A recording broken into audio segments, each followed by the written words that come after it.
हरे कृष्णा मित्रों, कैसे हैं आप सभी का बहुत बहुत स्वागत है मेरे यूट्यूब चैनल पर। आज मैं आपको एक बहुत ही खास बात बताने वाली हूँ।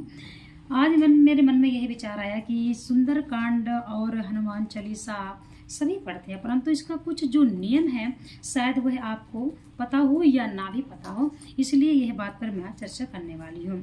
सुंदरकांड, हनुमान चालीसा, रामायण सभी को प्रतिदिन पढ़ना चाहिए और बड़े ही सौभाग्य की बात है जो भी सुंदरकांड का पाठ करते हैं, भगवान श्री राम की कृपा हमेशा उनके घर में बनी रहती है। तो सुंदरकांड जब आप पढ़ते होंगे तो आप फर्स्ट पेज पहले देखते होंगे कि आपके भी सुंदरकांड में लिखा होगा श्री गणेशाय नमः, श्री जानकी वल्लभो विचिते, श्री रामचरितमानस पंचम सोपान सुंदरकांड श्लोक। तो यही एक मैं आपको खास बात बताने वाली हूँ कि सुंदरकांड जो पढ़ते हैं वह सबसे पहले यह श्लोक अवश्य पढ़ें। सुंदरकांड का श्लोक जब हम पढ़ते हैं तभी हम सुंदरकांड प्रारंभ कर सकते हैं। तो सुंदरकांड का श्लोक जो है वह मैं आपको समझाने वाली हूँ। किसी किसी को थोड़ा संस्कृत पढ़ने में प्रॉब्लम होती है, जिन्होंने संस्कृत नहीं पढ़ा हुआ है, तो इसलिए मैं थोड़ा इसको आपको समझाने के रूप में ही बताने वाली हूँ। जिनको पढ़ना आता है उनके लिए कोई बात नहीं है, और जिनको नहीं आता है वह भी ये श्लोक पढ़ सकते हैं, बड़ा ही सुलभ है। तो देखिए, सबसे पहले शांतम शांतम शाश्वतम प्रमेय मनघम, यह शांतम और शाश्वतम प्रमेय मनगम ये थोड़ा कमेंट में लिखा हुआ है। तो जो शब्द संस्कृत में कमेंट में लिखे होते हैं वह हम देख के घबरा जाते हैं कुछ एकदम से कि हम इतना बड़ा एक साथ ये कैसे उच्चारण करेंगे, परंतु संस्कृत बहुत सरल है। जिसने पढ़ लिया उसके लिए सरल है। क्यों? क्योंकि हमको भी उसमें तोड़ तोड़ के अक्षरों को पहले सामंजस्य करना होता है, इसके बाद हम इसको एकदम बोल सकते हैं। तो इसीलिए शांतम शाश्वतम प्रमेय मनगम निर्वाण शांतिम प्रदम, निर्वाण शांतिम प्रदम भी कम्बाइंड में लिखा हुआ है, इसीलिए पहले आप निर्वाण शांति प्रदम में निर्वाण पढ़ेंगे, फिर शांति, फिर प्रदम पढ़ेंगे। तो निर्वाण शांतिम प्रदम, देखिए शांतम शाश्वतम प्रमेय मनगम, आप एक साथ देखेंगे तो प्रॉब्लम होगी, परंतु इसको आप पहले अपने मन में बैठा लीजिए।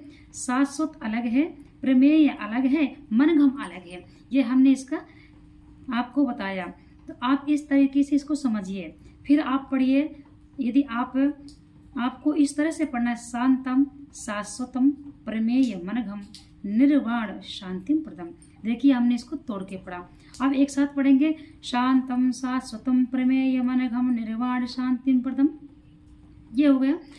अब है एक बहुत ही कमांड में इतना लिखा हुआ है, ब्रह्मा सम्मु फणीन्द्र से व्यमनिषम, एक ही लाइन में लिखा हुआ है, इसलिए आपको थोड़ा सा दिक्कत हो सकती है। जिनको संस्कृत पढ़ने में प्रॉब्लम है तो उनको दिक्कत हो सकती है, तो घबराने की कोई बात नहीं है। देखिए, इसमें भी हम आपको बताएंगे ब्रह्मा शंभु फणीन्द्र सेव्य मनिषम, ये सब आपको अलग अलग पहले समझना है, फिर आप इसको बड़े ही सरल तरीके से बोल सकते हैं। ब्रह्मा शंभु फणीन्द्र सेव्य मनिषम, ब्रह्मा शंभु फणीन्द्र सेव्य मनिषम, इस प्रकार से आप बोल सकते हैं।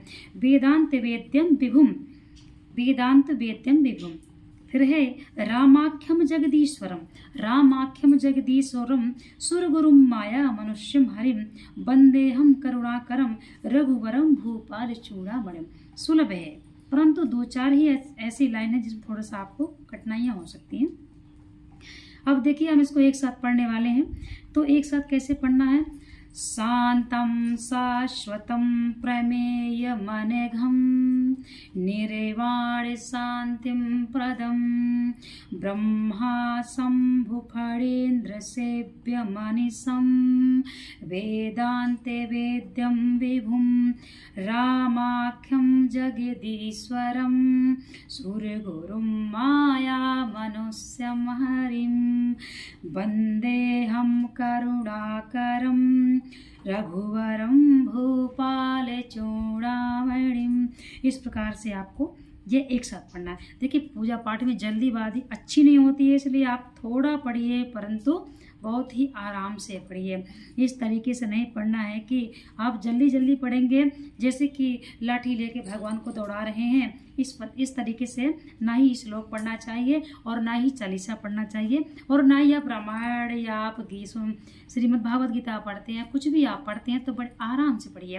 एक एक अक्षर, एक एक शब्द का भाव समझिए और दूसरों को भी समझ में आना चाहिए। हमारा मतलब ये नहीं है कि हम सुंदरकांड 4 पेज पढ़ गए और ना ही कुछ समझ में आया और ना ही हमने उसको कुछ भाव समझा तो कोई फायदा नहीं है। यदि हम श्रीमद् भागवत गीता ही पढ़ते हैं तो बड़े आराम से पढ़िए, क्योंकि जब आराम से आप पढ़ेंगे तभी आपको उसका अर्थ समझ में आएगा, अच्छे से समझ में आएगा। क्योंकि हमको श्रीमद् भागवत गीता पढ़ के छोड़ना नहीं है, उसका अनुसरण करना है अपने जीवन में। श्रीमद् भागवत गीता कर्म का सिद्धांत है, इसीलिए आप जब सुंदरकांड पढ़ते हैं तो बड़े आराम से पढ़िए, थोड़ा पढ़िए लेकिन आराम से पढ़िए, रोज पढ़िए थोड़ा थोड़ा। आपके पास समय नहीं है क्योंकि आज के जनरेशन में ड्यूटी सबको जाना होता है, इस प्रकार सबके पास काम होता है, तो आप थोड़ा सा पढ़िए, परंतु बड़े आराम से पढ़िए। इसके पश्चात है नान्या स्पृहा रघुपते हृदयेश में दिए सत्यम वदामि चा भवानुखिलांतरात्मा, ये कमंड में लिखा हुआ है। भक्ति प्रयच्छ रघुपुंगो निर्वराम में कामादि दोष रहितम कुरु मानुषम चा, इस प्रकार से आपको पढ़ना है। ये तो आप सभी को आता होगा। अतुलित बलधामम है में शैलावदेहम धनुज बन कृशानम ज्ञानी नाम अग्रगण्यम सकल गुण निधानम वानिराणामधीशम रघुपत प्रिय भक्तम वाते जातम नमामि। जो भी हमारे सुंदरकांड पढ़ते हैं वह आप ये अवश्य पढ़िए। और ये जो हमने जो आपको बताया ये सुंदरकांड का श्लोक, इसको आप कंठस्थ कर लीजिए, कोई कठिन नहीं है।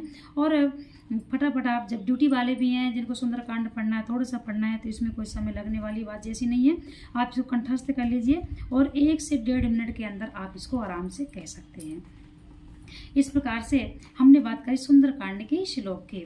तो सबसे पहले आपको सुंदरकांड कैसे प्रारंभ करना है, इसी प्रकार से बिल्कुल प्रारंभ करना है। कैसे पढ़ना है, पहले आपको बोलना है श्री गणेशाय नमः श्री जानकी वल्लभो विजयते, इस प्रकार से बोल के श्री रामचरितमानस भगवान श्री राम का ध्यान करना है। पंचम सोपान सुंदरकांड श्लोक पढ़ के फिर आपको श्लोक प्रारंभ करना है और इसके पश्चात आपको अपना सुंदरकांड प्रारंभ करना है। जैसे भी आप पढ़ते हैं, जामवंत के बचन सुहाए सुनी हनुमंत हृदय अति भाए, ऐसे पढ़ना चाहिए। अब हमने देखा है बहुत जल्दी पढ़ते हैं लोग, हमको अच्छा नहीं लगता है, क्योंकि बिल्कुल हमारे शास्त्रों में ये दिया हुआ है कि जो भी आप पढ़ते हैं बड़े आराम से पढ़िए। जल्दीबाजी का पढ़ा हुआ पूजा सफल नहीं होता है। जल्दीबाजी की जो पूजा होती है वो सफल नहीं होती है। हाँ, सफल होती है यदि उसमें भी आपकी सच्ची भावना है तो सफल हो जाएगी, परंतु जल्दीबाजी में कोई रस नहीं है। सुंदरकांड पढ़ने का तरीका यही है। तब लगी मोहि परख्यो तुम भाई सही दुख कंदे मूल फल खाई, क्योंकि अपने भी अंदर तो भाव होना चाहिए। जब सुंदरकांड हम पढ़ते हैं और हमारे अंदर भाव ही नहीं आता है तो क्या फायदा है। होई काज मोहि हर से विषय की यह कही नाई सबने कहु माता, इस प्रकार से आपको पढ़ना है। और जो भी भाई बंधु सुंदरकांड पढ़ते हैं ना, तो वह बहुत ही, उनका स्वभाव बहुत ही अच्छा होता है और गलत भावनाओं से दूर रहते हैं, क्योंकि उन पर भगवान श्री हनुमान जी की कृपा रहती है। तो आप सभी को सुंदरकांड का पाठ करना चाहिए। हमारी माताएं बहनें भी कर सकती हैं।